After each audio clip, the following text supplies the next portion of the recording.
Everything covered earlier was leading us to its definition, but it also gave us the basis for understanding how motivation is influenced by various factors, whether that's on an internal, intrinsic level, or it comes from the environment, extrinsic. Extremely well said by Richard M. Ryan and Edward L. Deci in their paper Intrinsic and Extrinsic Motivations, Classic Definitions and New Directions. To be motivated is to be moved by something.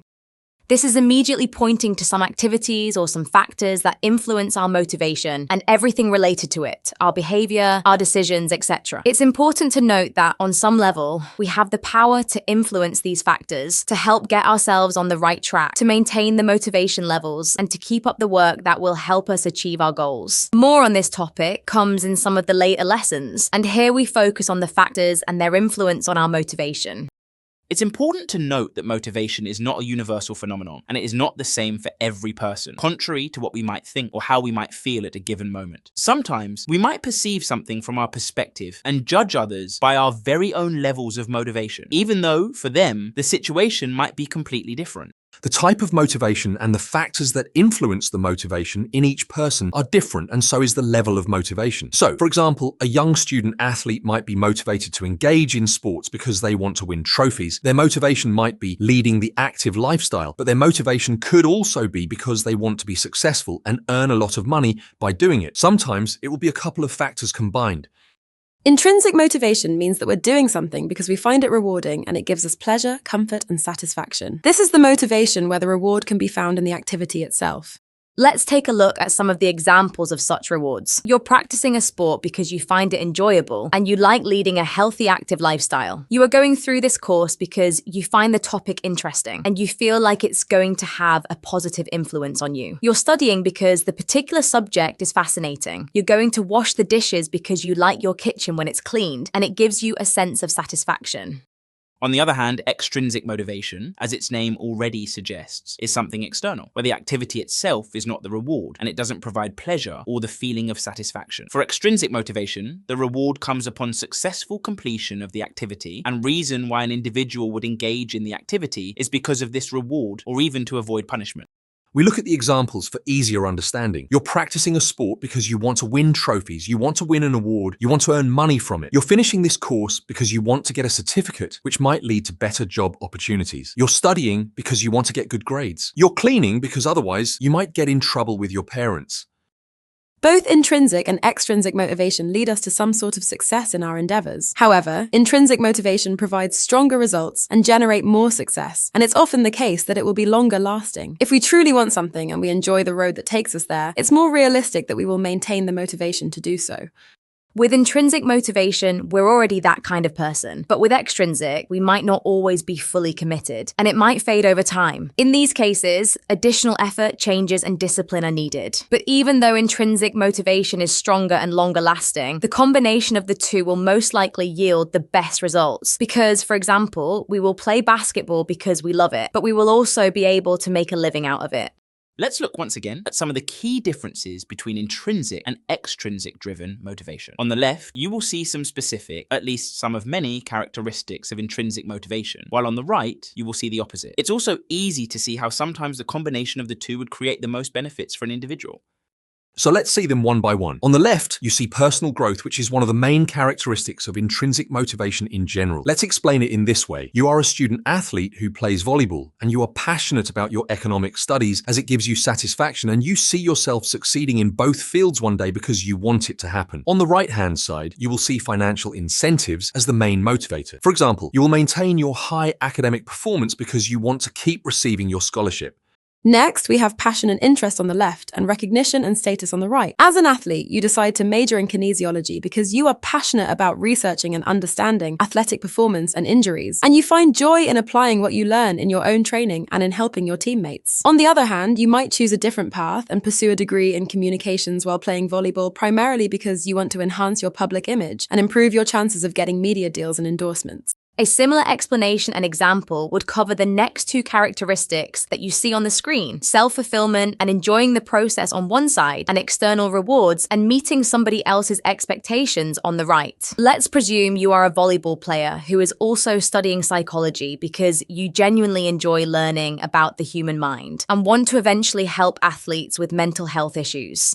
Your motivation comes from a deep interest in the subject and a desire to make a positive impact. On the other hand, you might be doing the exact same thing because your parents expect you to obtain a degree while continuing to compete in volleyball. Your motivation is largely driven by a desire to meet their expectations and avoid disappointing them.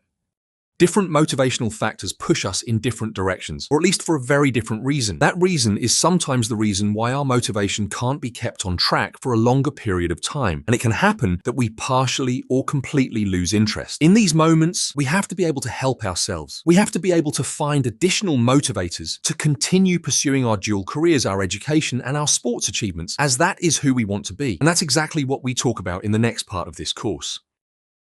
In today's dynamic world, the importance of continuous learning and the application of knowledge cannot be overstated, especially for young athletes balancing their dual careers in sports and education. Such a pursuit is more than just a requirement. It is a strategic advantage that fosters both personal and professional growth and that yields positive results in all segments of the life of an individual. In this particular case, a young student athlete. Sustaining long-term motivation in this journey is crucial for several compelling reasons. Young athletes face an ever-evolving landscape where the demands of their sports abilities on one side and the knowledge required for their future careers are constantly changing. Continuous learning enables them to stay updated with the latest developments in both arenas, making them adaptable and resilient. Long-term motivation ensures that this learning is consistent, that they do not lose track, allowing athletes to remain competitive in their sport while, at the same time, preparing for life beyond athletics. Balancing sports and education provide young athletes with a unique opportunity for holistic development. Academically, continuous learning broadens their perspectives, enhances problem-solving skills, and fosters creativity. In sports, it allows them to improve their game, understand sports science, and adopt better training techniques. Long-term motivation acts as the driving force, helping them excel in both fields and achieve their goals despite the challenges that they might encounter along the way. Engaging in continuous learning benefits cognitive health significantly. For young athletes, this means keeping their minds as sharp as their bodies. Academic pursuits enhance memory, critical thinking, and decision-making skills, which are often also crucial in the field. Studies show that lifelong learning can delay cognitive decline, thus providing for long-term mental agility. Motivation sustains this engagement, making learning an integral part of an athlete's life rather than an occasional activity, which can also lead to dangerous outcomes and raises the question on what to do after the sports career has, for any reason, ended. The pursuit of knowledge and the ability to apply it in sports and academics contributes significantly to personal fulfillment and satisfaction. Seeing the impact of their learning in real-world applications, whether it's excelling in a sport or acing an exam, boosts young athletes' confidence and provides a sense of accomplishment. Long-term motivation fuels this cycle of learning, application, and achievement, fostering a positive and fulfilling experience in both domains. Of course, as talked about in the previous lessons, this motivation generates the most positive impact when it's intrinsically driven, or a combination of both intrinsic and extrinsic factors. For young athletes, continuous learning is the backbone of excellence. Those who balance sports and education effectively are more likely to innovate and excel in their chosen paths. Motivated athletes bring fresh ideas and perspectives, driving excellence and maintaining a competitive edge in sports and academics. Long-term motivation ensures that this culture of learning and excellence is maintained and nurtured throughout their careers.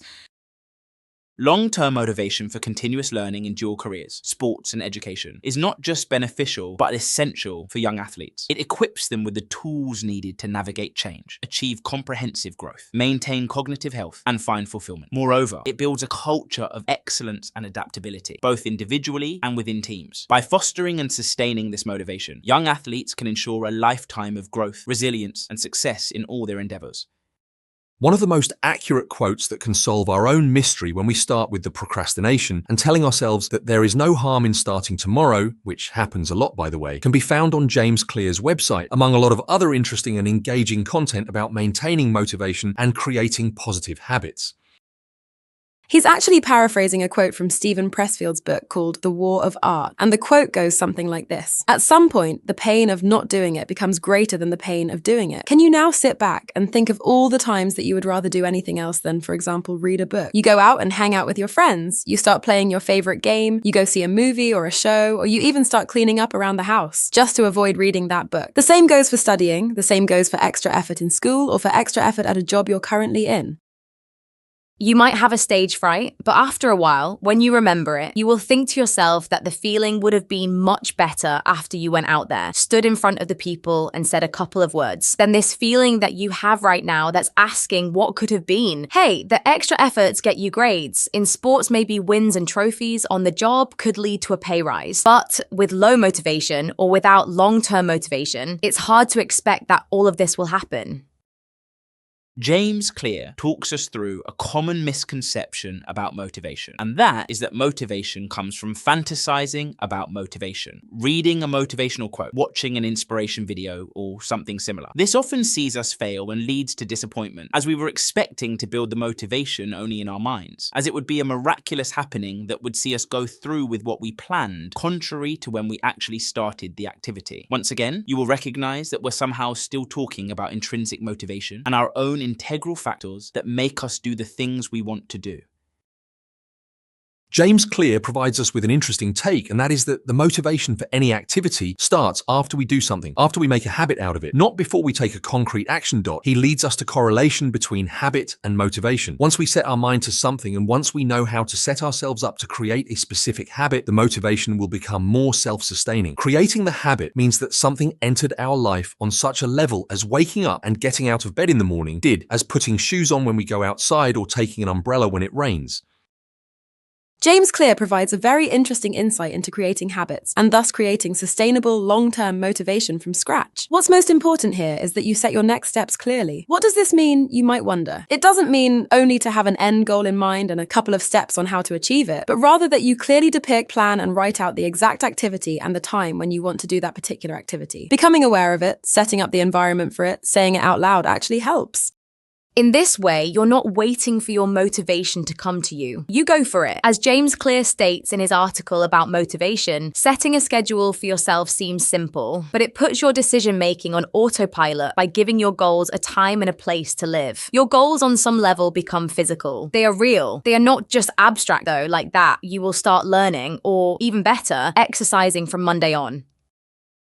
In this case scenario, paraphrasing James Clear's text, you will say to yourself, I hope I feel motivated on Monday too. And this is already a completely wrong mindset that will, more often than not, fail until Monday. No, you set out that on Monday morning at 6 a.m. you're going to wake up, put exercising clothes on and start running. Or on Monday at my desk in my home office, starting at 7 p.m, immediately after dinner, I will read for 1 hour.